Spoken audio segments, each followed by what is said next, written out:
Hi everyone.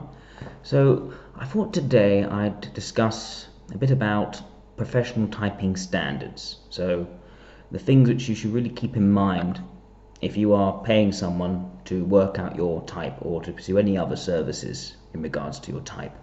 So people have been paid to work out personality type, especially in say the Myers-Briggs Type Indicator, for decades now. It's very well established in occupational psychology. You have MBTI practitioners and also practitioners in all sorts of other psychometric tests who are trained to use a diagnostic tool to work out someone's personality type and then to sit down with them and discuss it with them. But more recently, there's been a trend, and I'm included in that trend, of YouTubers and other people on social media who are offering comparable services, usually for an exchange of money. So what I'd like to do in this video, and hopefully start a few more videos, is to discuss what are the good parameters for a respectable and acceptable service.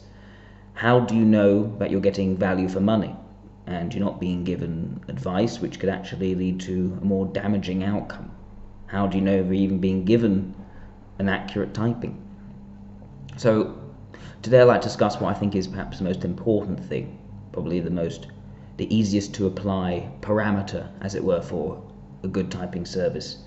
And that's when someone types you, they must be able to explain why they typed you as that type. Now this should apply to any typology, any system. And I think it's no less important in the Myers-Briggs Type Indicator or indeed in socionics, although in socionics it is notably more difficult because of how complicated the system is.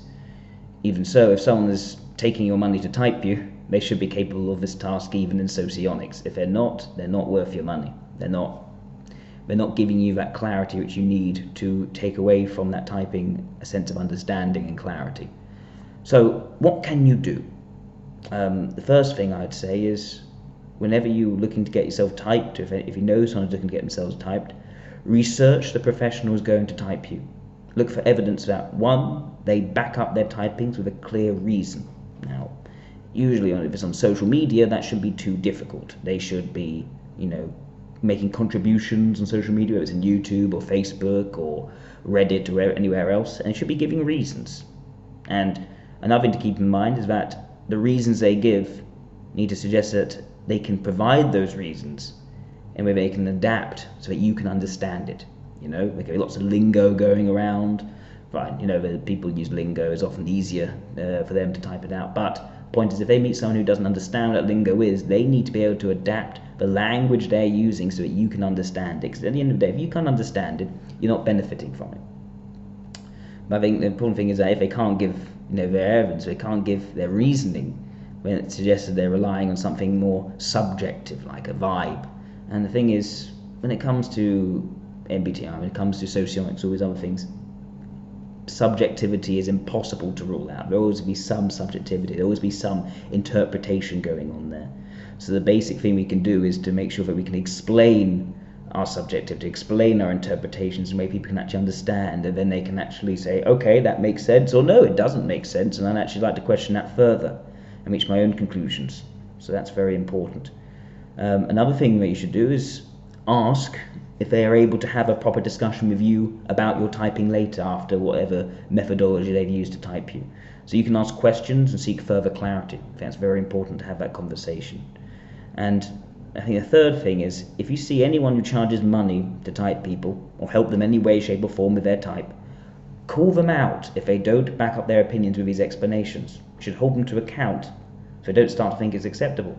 That's how you put pressure on the market, as it were. That's how you make sure that certain standards become crystallized, and so that a whole community, a whole system doesn't drift into bad habits. So that's my thoughts on, like I say, demanding an explanation for typing. So I'm going to record a few more videos which are going to focus on these typing standards. It's going to be part of sort of a mini-series. And yeah, I'm going to try not to name names, because I think that's just going to cause unwanted opprobrium. But I will be calling out the practices in general. And of course, if you know people who are doing these things, you probably will think of them when I say what's being done. So yeah, I hope you benefit from this and have a lovely day.